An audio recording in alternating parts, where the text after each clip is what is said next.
Dikutip dari website resmi Badan Kepegawaian Negara pada tanggal 6 Januari 2025 nomor 55-B/KS-01-SD-K-2025 lampiran 1 berkas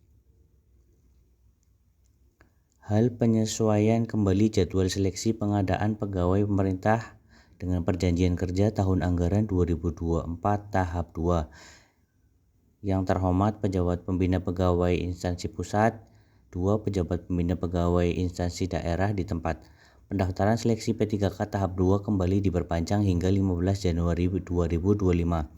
Jakarta, Humas BKN, pemerintah melalui Badan Kepegawaian Negara (BKN) kembali memperpanjang waktu pendaftaran seleksi pegawai pemerintah dengan perjanjian kerja P3K tahap 2. Aturan tersebut tertuang melalui Surat Kepala BKN nomor 55-B/KS-01-SD-K-2025 tanggal 6 Januari 2025. Perihal penyesuaian kembali jadwal seleksi pengadaan pegawai pemerintah dengan perjanjian kerja tahun anggaran 2004 tahap 2. PLT Kepala Biro Humas Hukum dan Kerjasama BKN Muhammad Ridwan menyampaikan berdasarkan surat BKN tersebut, tahapan pendaftaran seleksi P3K tahap 2 berlangsung mulai 17 November 2024 hingga 15 Januari 2025 pukul 23.59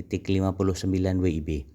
Penyesuaian jadwal seleksi ini berlaku bagi tenaga non-ASN yang terdaftar dalam pangkalan data BKN sesuai dengan kriteria keputusan Menteri Pendayagunaan Aparatur Negara dan Reformasi Birokrasi atau PAN-RB Republik Indonesia nomor 634 tahun 2024 tentang kriteria pelamar pada seleksi P3K bagi tenaga non-ASN yang terdaftar dalam pangkalan data BKN tahun anggaran 2024.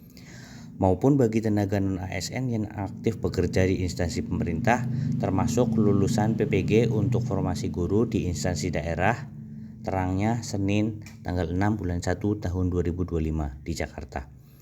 PLT Kepala BKN selaku Ketua Pelaksana Panitia Seleksi Nasional atau Panselnas kembali mengingatkan instansi untuk segera mengkonfirmasi tenaga non-ASN yang berhak pendaftar di tahap 2 dalam sistem SSCASN, sekaligus menghimbau kepada calon pelamar untuk dapat segera menyelesaikan proses pendaftaran sebelum mendekati batas waktu penutupan pendaftaran. Calon pelamar juga diminta untuk selalu menggunakan channel resmi pemerintah dalam mencari informasi.